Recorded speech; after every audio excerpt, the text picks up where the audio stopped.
Hello friends, नमस्कार। आज हम पढ़ने वाले अमेंडमेंट ऑफ द कॉन्स्टिट्यूशन। तो कॉन्स्टिट्यूशन को कैसे अमेंड करते हैं, क्या प्रोसीजर्स हैं, ये सब देखेंगे।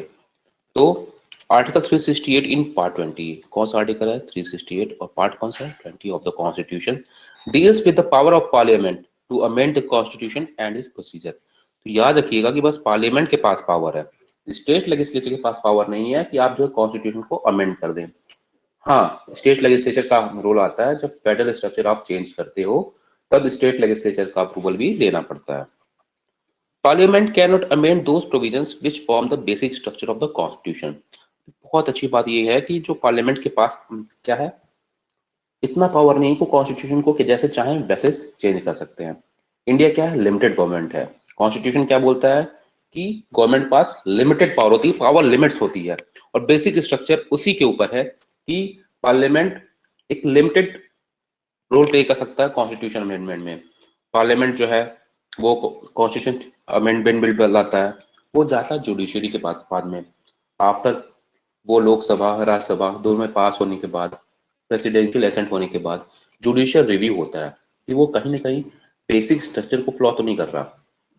और अगर सुप्रीम कोर्ट ने उसको कैंसिल कर दिया तो पार्लियामेंट उसको अडॉप्ट नहीं कर सकती है। जैसे कि 99th अमेंडमेंट था जो कि जुडिशरी के ऑटोनॉमी को हैम्पर कर रहा था, तो जुडिशरी ने उसको कैंसिल कर दिया था।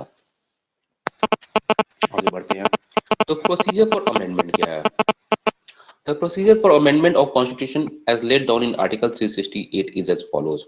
ठीक है, तो एक amendment of the constitution can be initiated only by the introduction of bill for the purpose of in either house of parliament and not in state legislature। जैसा मैंने बोला, स्टेट लेजिस्लेचर में बिल इंट्रोड्यूस नहीं होता है, और राज्यसभा या लोकसभा किसी में भी बिल इंट्रोड्यूस हो सकता है, किसी में भी बिल इंट्रोड्यूस हो सकता है। ऐसा नहीं कि पहले लोकसभा में ही होगा। ठीक है, तो bill can be introduced either bye minister और बाय अ प्राइवेट मेंबर। तो या तो मिनिस्टर या प्राइवेट मेंबर दोनों लोग इंट्रोड्यूस कर सकते हैं, कोई लिमिटेशन इस पे नहीं है ना। और सबसे इंपॉर्टेंट चीज क्या है? Does not require prior permission of the president. जैसे कि मनी बिल में क्या होता है कि आपको प्रायर परमिशन चाहिए प्रेसिडेंट का। कॉन्स्टिट्यूशन अमेंडमेंट बिल में ऐसा कुछ रिक्वायरमेंट नहीं है।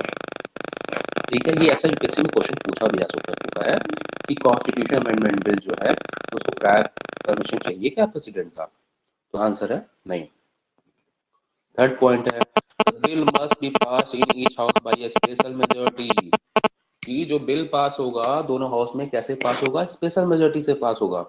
स्पेशल मेजॉरिटी क्या है? Majority of total membership of the house.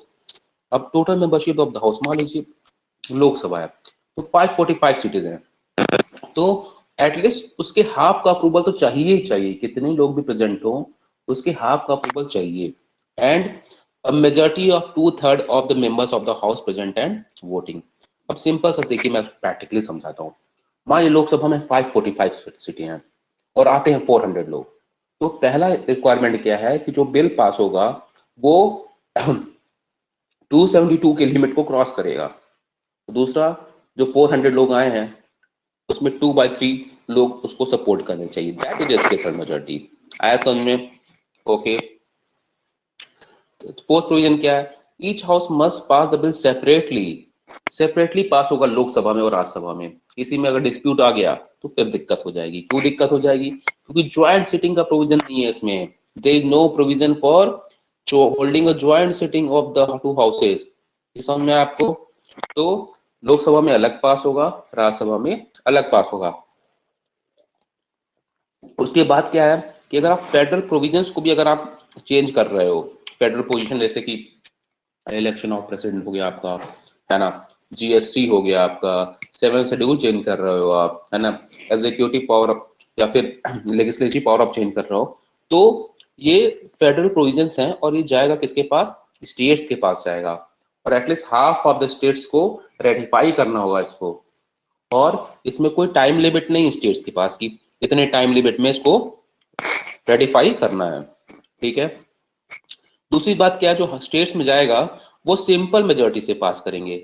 Simple majority मतलब जितने लोग प्रेजेंट हैं और उसमें से मेजोरिटी लोग अगर वोट कर दिए तो पास हो जाएगा। After duly pass by both the houses of parliament and ratified by the state legislature. The bill is presented to the president for assent. ये सब होने के बाद बिल प्रेसिडेंट के पास जाता है। होता क्या है, 24th अमेंडमेंट 1971 से पहले प्रेसिडेंट के पास ऑप्शन था, या तो वो विथ होल्ड कर दे एसेंट को, या तो कैंसिल कर दे, या पास कर दे। पर अभी क्या है, प्रेसिडेंट के पास ऐसे पावर नहीं है।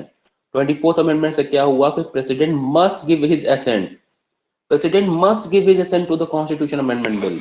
देखिए, must give his assent to the bill. He can neither withhold his assent to the bill nor return the bill. वो बिल रिटर्न भी नहीं कर सकता है, तो उसको एसेंट देना ही देना है। The 24th Constitution Amendment Bill Act of 1978 made it obligatory for the president to give his assent to a Constitution Amendment Bill. 24th Amendment, Golaknath case, basic structure, ये सब लिंक्ड है। इसका हम अलग अलग वीडियो प्रेजेंट करेंगे और उसमें आपको बताएंगे कि कैसे सब चीजें लिंक्ड है। एक डिस्प्यूट रहता है जुडिशरी और एग्जीक्यूटिव के बीच में, और किसके लिए होता है, कॉन्स्टिट्यूशन अमेंडमेंट को लेके होता है। After the president's assent the bill becomes an act. Presidential assent के बाद क्या होता है, बिल एक एक्ट बन जाता है। The constitution can be amended in 3 ways. तो कॉन्स्टिट्यूशन आप अमेंड करोगे वो कैसे कैसे होगा, 3 वेज से होगा।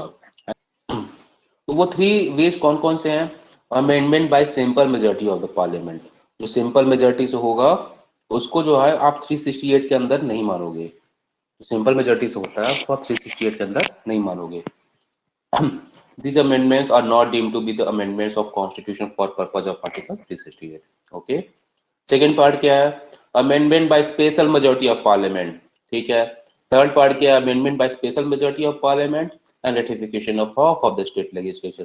बेसिकली ये फेडरल प्रिंसिपल की बात कर रहा है। थर्ड पॉइंट आते हैं। अब सिंपल मेजोरिटी से कौन कौन सी चीजें चेंज हो सकती हैं, है ना।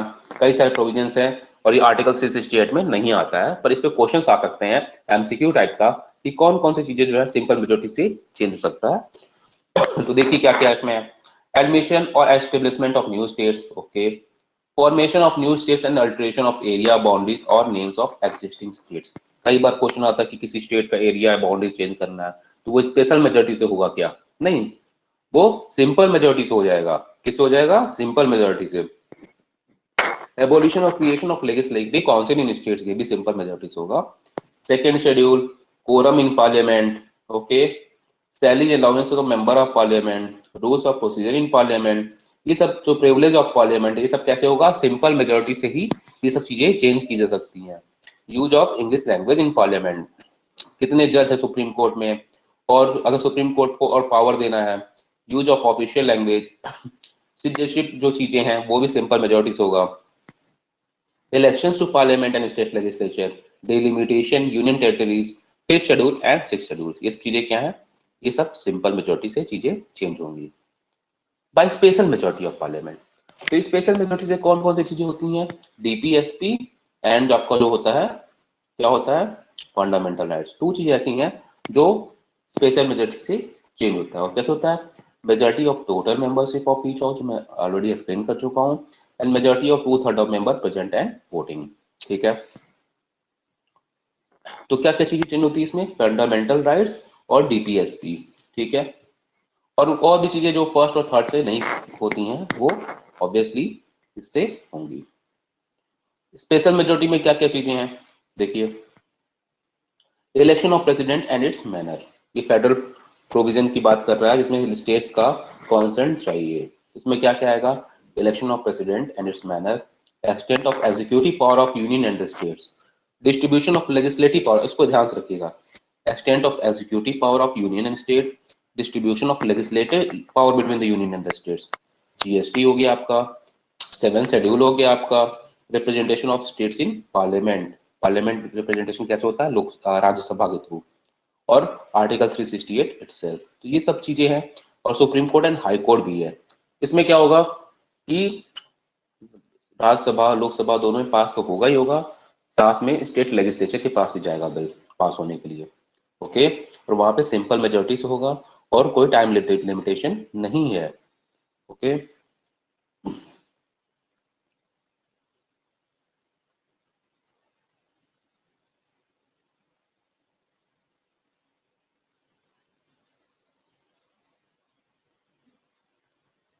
तो कुछ क्वेश्चन देखते हैं। तो अब 2022 का क्वेश्चन है, 3 स्टेटमेंट है, बताने कौन सही कौन से गलत है। अब bill amending the constitution requires a prior recommendation of president, ये जो स्टेटमेंट है क्या है, गलत है। अब तो ये गलत हो गया, तो आप ऑब्वियसली फर्स्ट को एलिमिनेट करके 2 और 3 मार्क कर सकते हो। फिर भी हम स्टेटमेंट देखते हैं, ये एलिमिनेशन मेथड होता है। When a constitution amendment bill is presented to the President of India, it is obligatory for the President of India to give his assent. Yes, after 24th Constitution Amendment Bill, जो हमने पढ़ा था 1971, a Constitution Amendment Bill must be passed by both the Lok Sabha and Rajya Sabha by special majority, and there is no provision for joint sitting. एकदम correct है। तो option क्या हो जाएगा, 2 और 3। Second question, an amendment to the Constitution of India can be initiated by an introduction of bill in the Lok Sabha only। नहीं, दोनों equal power है, लोक सभा और राज्यसभा का इक्वल पावर है। मेंस में भी क्वेश्चन आता है कि आप मेंशन करिए कहाँ कहाँ राज्यसभा का पावर इक्वल है लोकसभा से, तो introduction of constitution amendment bill भी उसमें आएगा। If such an amendment seeks to make change in the federal character of the Constitution, the amendment also requires to be ratified by the legislature of all the states। All the states नहीं करना भाई, half of the states enough है। तो क्या पूछा है, are correct, neither 1 nor 2। Third question है, ये 25 का क्वेश्चन है। आपको बताना है क्या इसमें कि for a constitution amendment with respect to which of the above ratification by legislature of not less than 1/2 of the states is required। Federal structure change की बात कर रहा है। 7 शेड्यूल है उसमें, पढ़ा हमने। Extent of executive power of state है उसमें। कंपटीशन ऑफ गवर्नर्स ऑफिस नहीं है उसमें, देखने में लगेगा कॉमन सेंस लगाओगे तो आप पॉलिटी में कॉमन सेंस मत लगाना, है ना। तो आंसर क्या हो जाएगा, 1 और 2। That's all for today guys, thank you so much.